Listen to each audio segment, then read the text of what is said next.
halkaan waxa ka socota maanta olole nadaafadeed oo uu hirgelinayo kambaniga Daryeel Company nadaafadda degmada ka shaqeeya oo dhawaan la hirgeliyay dhalinyaro isku xilqaamay iskood ay hirgeliyeen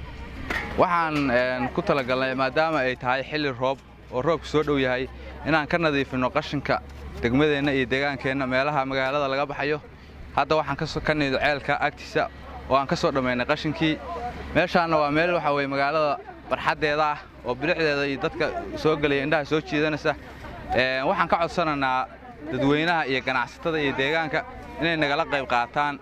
waayo waa hawl noo wada taala oo danta guuda galabta sida aad u jeedaanba waxa magaalada Jariiban ka soconaya olole nadaafadeed oo ay soo xilqaameen dhalinyarada deegaanka taasoo ay ku nadiifinayaan bilicda magaaladan ay rabaan inay ku soo saaraan maadaama xilli roobeed lagu jiro dhalinyaradaas waxay soo xilqaameen si iskood ah waxayna taakulayn ka heleen ama gacansiin maamulka degmada Jariiban maxamed muufo gudoomiye muufo khayr Allah siiye qalabka ay ku shaqeynayaan maanta oo alaabta ay ku aruurinayaan qashinka isaga ka saaciday wuxuuna ku dhiirigeliyay inay shaqada u qabtaan dadkooda iyo deegaankooda waxaan mar koowaad iyo mar labaad ugu mahadcelinayaa gudoomiyaha sida uu dhalinyarada u dhiirigelinayo mar walbana oo isugu dayayo inay dhalinyarada wax qabsadaan